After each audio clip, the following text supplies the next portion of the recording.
Good morning. It's Monday. I'm glad to be with you for our time together every morning. I'm going to jump out of the Psalms this morning and actually do something out of 1 John instead. The reason being is that I feel like this is a time when it is increasingly getting complex as to how to live, how to choose, how to love. So a person I know asked me my opinion.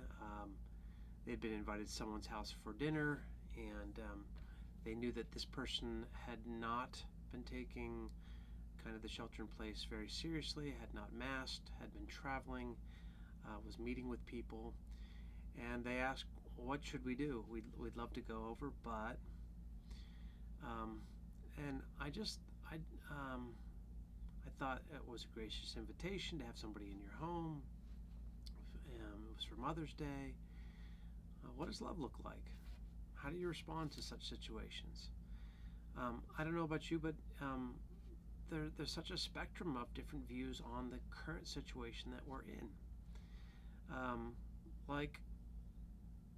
If somebody takes it really seriously, does love look like also taking it really seriously?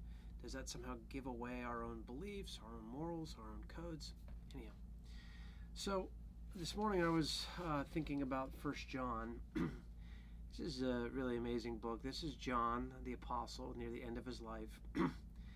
They say that every author only writes really only one book, and that every book is kind of after that first seminal book of their masterpiece. Is just kind of an iteration of that first theme. Also, I think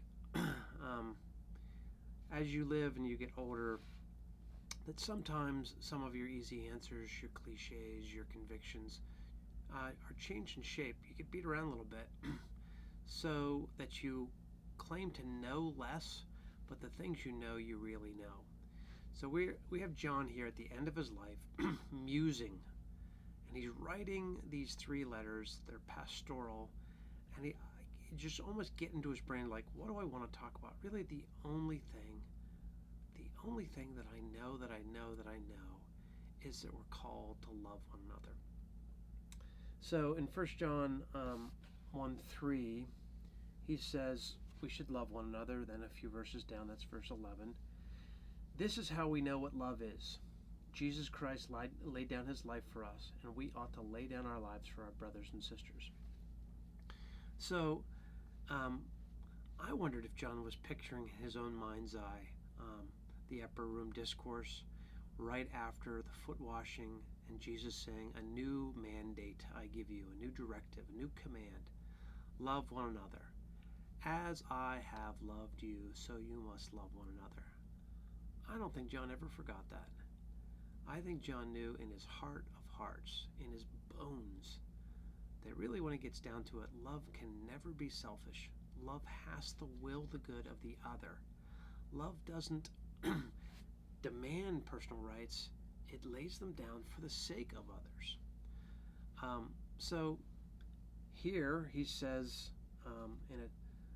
as he thinks about this, we know what love is. Jesus Christ already modeled for us. He laid down his life for us, so love looks like laying down your life. So when people come to me with hard, thorny moral questions, relational problems, family problems, I'll almost invariably come to the place where I ask them the question, all you have to do is decide, what does love look like? So now in this week, as you're put in really difficult positions with difficult people or difficult responses to the COVID, people who are angry, people who are frustrated, people on social media venting, people who are kind of their political views are first in their mind.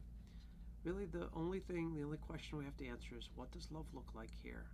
And according to John, how can I will the good of another by laying down my life for them? This is good for families, this is good for couples, this is good for everybody in their actual lives. I hope this is useful to you on this strange season of shelter in place. Grace and peace to you.